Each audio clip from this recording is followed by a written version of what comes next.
they should stop calling media as a prostitute. It's a very offensive. I mean, there's a resibo for that. And then the fake news. Fake news kasi dalawa yan. Disinformation or misinformation. I can give you one example. Huwag na tayong lumayo. For you, Senator Grace po, I'm going to give an example. Asik Mocha just posted, there's a news last November 26 where you asked the palace to certify traffic power bill as urgent. And then Asik Mocha posted, wow ha, ang tagal na po niyan, tapos sasabihin nyo si President na dapat ang i-certify siya na urgent. Apparently, hindi naiintindihan ni Asik Mocha kung paano pinapasa yung bill. And then she said, dito mo talaga makikita ang pinagkakaiba ni Presidente sa mga trapo. Kay Presidente, lagi mong maririnig ang katagang, I will take responsibility. Akin yan. Pag trapo, hindi mo talaga makikitang sa amin nagkamali. So basically, she is enticing hate. She is enticing her follower to hate you. Eh paano yung mga follower niya na hindi alam na ang pagpasa ng bill ay nag-first reading, second reading, third reading. So, actually, Ms. Laurio, thank you for clarifying that. That's true. I mean, Secretary Andanar, I've been the one pushing for emergency powers here. In fact, I've been asking the President, you certify it, all of your senators in your group would fast-track it. Of course, we have the train, etc., that took precedence. But why would you allow something like that? I know this is her personal blog. Did you call her attention? Did you explain it to her? I wasn't able to read or listen to that particular blog of Mocha. sir. I will check that. Yeah. November Alam mo, 26. never mind, because I know what I'm doing here in the Senate, and I feel that I'm the majority leader can attest to this. But it's just sad because, she belongs to this. Never mind. This is not a forum for our personal vendetta. But Ms. Laurio, go ahead. What else? Madam Chair, Yes. before she moves on, may I? This is somehow related. If you're behind the Pinahiya blog, Yes, sir. Ms. Laurio, so what did you do after you came out with the news that it was not true? What did you do with the news? Because you said in your blog that we refused to sign that particular resolution, and it's not true that we did not refuse to sign. We were not asked to sign. Yes, sir. So what did you do afterwards? On that given time, sir, yung time na blinag ko yan, you were still not signing any resolution on that. And then, I made another... Because we were not asked to sign. There's a recibo from the office of Senator Kiko that says that an email was sent to some senators. That's not true. Even if it is true that emails was sent thereafter, that is not true because that is not the procedure here. You must know that in the procedure here in the Senate, any member of the Senate can come up to us and ask us to sign when it's a resolution. You do not email. When you email, that means you're avoiding. So if you're asking some people to learn about Senate proceedings, you must learn also about Senate proceedings. So thereafter, when you found out that we did not refuse to sign, as a matter of fact, we came out with our own resolution, what did you do? Well, the resolution was on the blog. It was stated that you said that, sabi niyo po, gagawa kayo ng resolution. And then when I write the second blog, dun po lumabas yung statement from the office of Senator Kiko na, in fact, you were informed via email that there's indeed a resolution because some of your colleagues... But that was already after it was filed. So, what did you do? Hindi mo inalis, hindi mo inalis yung news sir. mo. Kasi hindi mo ang inalis yung blog timeline... mo. okay That's po. what I'm talking about, Madam Chair. Alam na niyang fake news, alam na niyang mali yung news, hindi pa inaalis. So what do we do about this? Yun ang gusto nating malaman.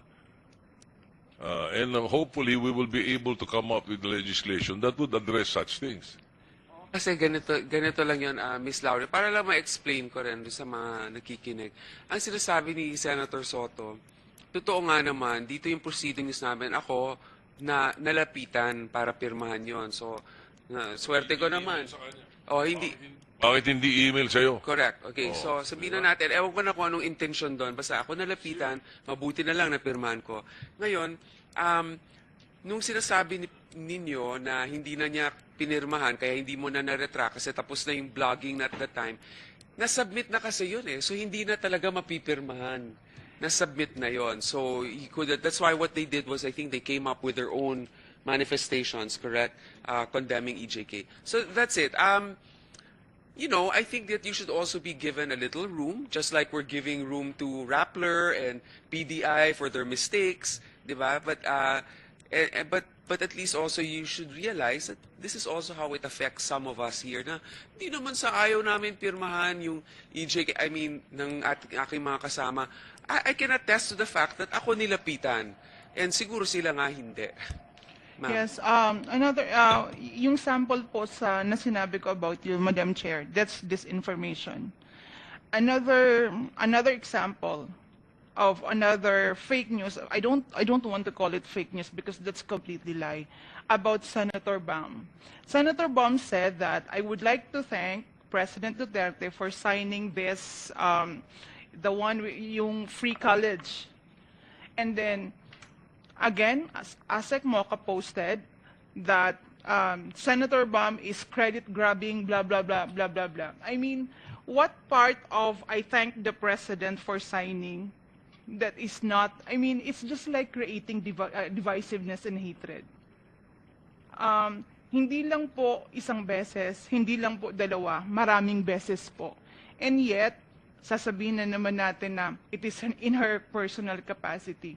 But on her personal blog, nag-FB live din siya eh. Nag-FB live siya sa mga accomplishment ni Presidente, which is good. Pero ginagamit niya rin sa sa pag-publish ng fake news. Ayan, Miss Badoy, sige nga pakisagot ito. I don't think Miss Laurio has the moral high ground to talk to us about kindness and decency when she herself, her blog... I think she's talking about kindness and decency. Accuracy, what she's talking about here, ma'am, yes. what she's talking about is how it is... Kasi nga the difference is you're in government and they're not. Okay? So that's why nga the policy is a little bit different. That's why we don't mean to pick on anyone, but the fact is, how do you blur the lines nga? The lines are so blurred. So how do you, okay, she has no moral high ground in your opinion, right?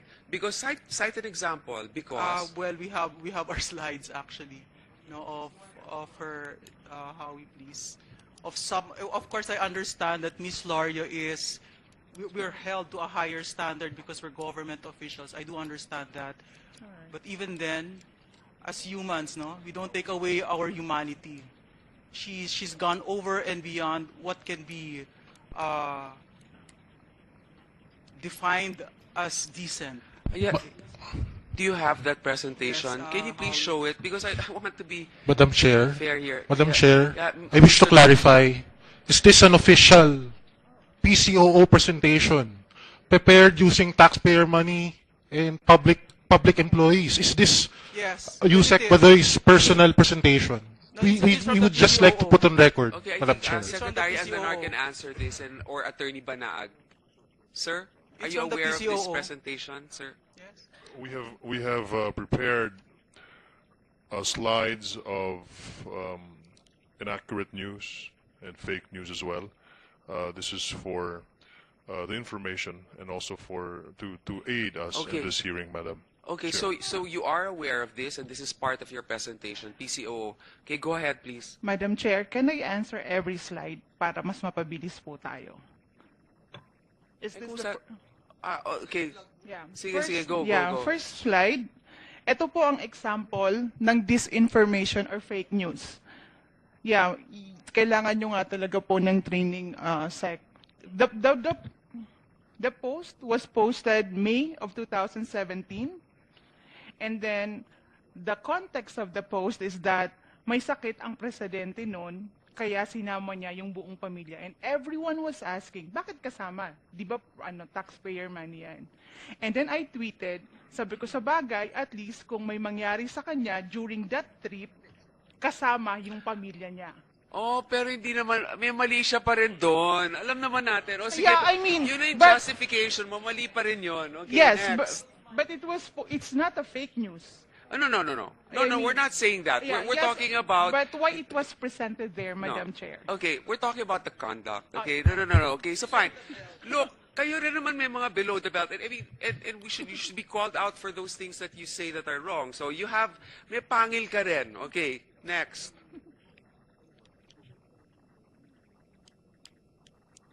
Okay, so paano to?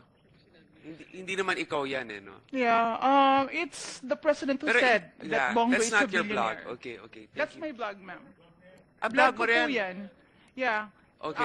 I Paano- was quoting the president saying na Bongo is billionaire. Oo, actually parang narinig ko rin yun eh, di ba? Okay, so okay lang yun, di ba? Okay, next. But not in connection with the With the scandal. Huh? Hindi, It's not with the scandal, not yung connected. context nung statement ni Oo, President. hindi kaya nga. So, di ba, this is actually what we're learning here. We're learning. That Madam you Chair? Madam- Madam Chair, Madam- siguro pwede pa-explain natin muna sila Secretary Andanar kung paano naging fake news yung pinopost nila. Siguro bago siya sumagot. Okay. Bongo, hindi lang selfie king. Ang pagkasulat kasi niyan ay very malicious, ma'am eh. That's very malicious. Pakialamero din. So anong ibig sabihin nito? Anong gustong ipahiwatig ni Ms. Jover sa sambayanan? And of course, let us also take into consideration that these types of posts, ito yung nag-iengganyo ng mga hate messages eh. Itong mga post na ganito eh. But it's not fake news. It's a hate post. Hate post. Hate post. Hate post, and it could be fake news. Your Honor. Madam Chair? Okay. You first because, yes. Madam Chair, if I may comment, since I'm a lawyer, this is not hate speech, Your Honor. This is precisely legal opinion. This is political opinion, Your Honor. And precisely, it's within the protection of the right to freedom of expression. No one's disputing that. But this is what we're trying to prove here. Eh. Both sides of the camp are kind of guilty also of perpetuating their beliefs in a way that can be offensive if you are on the other side of the fence. Yes, Your with Honor. regards But this. it is a dictum of freedom of expression advocacy that the antidote to speech that we hate is not less speech, but more speech, Your Honor. Therefore, if some quarters of our political society are against this post, this opinion, the antidote, Your Honor, is to post another opinion on that. Okay. Not to actually self-censorship. No. not we're to not- we're actually not- I file agree. anything I agree. against This is no. We're not going to curtail this. We're not going to say, "Hoy, okay, mag-post ng ganyan." We can only appeal and say, "Okay, just be kind. You know, if you can, be magnanimous if you can." But it should not be a choice when you're in government. You should always carry a higher standard. That's the only thing. Yes, Your Miss Laurio's not. No, hindi Okay. naman, wala naman kami sinasabi attorney kasi yung context kasi nun, in-explain na ni Special Assistant to the President na wala nga siyang kinalaman at hindi siya nakialam. So ang nakalagay doon, pakialamero din. So it's implying that pakialamero si Sapbong. So therefore, ang tanong ko kay Jovi, have you called him up and asked him kung talagang nakialam siya? Ay, wala po kasi akong contact sa kanya, sir. Okay. At saka po, binase ko po yung blog na yan Saan? sa documents na kung saan meron pong sa Sec Lorenzana na meron pong post-it doon na this is from Bongo and all. At sinagot Saka- na yon ni Secretary Lorenzana at sinabi niya na hindi niya na matandaan at sinabi din ni Vice Admiral Mercado na never nakialam si Sapbongo. Well, when I was writing that, sir, wala pa po. So, Because that's a problem. Wala kasing vetting eh. Yun ang problema. Ibang Rappler, may Madam rilabas din yung may writing dun sa margins nung how are you able to verify? Is that true news? Oh, sorry. About the meddling and Delphine Lorizanda, our the Navy. Secretary of Defense actually confirmed the document. And The also- Secretary of yeah, the name is the Secretary Lorenzana. Secretary Lorenzana confirmed it. I mean, we can tweet it, guys, if you're Okay. on. Just tweet the links to the articles. But can I ma'am, since Senator Poe, since you have, I think for me, what's astounding listening is that there seems to be an inability to distinguish between professional behavior and accountability for government officials and free speech in many instances. So I hope no offense on this one, sir. I think that in the earlier one, it's about professionalism. Any office, particularly a government office that's in charge of the reputation of the government, that is in charge of communicating to the public, actually should have its own standards and ethics for your own employees. I've been an employee for many, many years of different organizations, and they've actually always told us, when I was with CNN, I couldn't get a haircut without letting my boss know. That doesn't curtail your freedom. It doesn't curtail freedom of speech. And particularly for a government official, echoing Robbie, there is no difference between personal and professional because that's... It's implying that pakialamero si Sapbong. So therefore, ang tanong ko kay Jovi, have you called him up and asked him kung talagang nakialam siya? Ay, wala po kasi akong contact sa kanya, sir. Okay. At saka po, binase ko po yung blog na yan Saan? sa documents na kung saan meron pong sa Sec Lorenzana na meron pong post-it doon na this is from Bongo and all. At sinagot Saka, na yon ni Secretary Lorenzana at sinabi niya na hindi niya na matandaan at sinabi din ni Vice Admiral Mercado na never nakialam si Sapbongo. well, when I was writing that, sir, wala pa po. So, Because that's a problem. Wala kasing vetting ang problema. Ibang Rappler, may Madam rilabas din yung may writing dun sa margins nung ano, how are you able to verify? Is that true news? Oh, sorry. About the meddling and Delphine Lorizanda, the Navy. Secretary of Defense actually confirmed the document and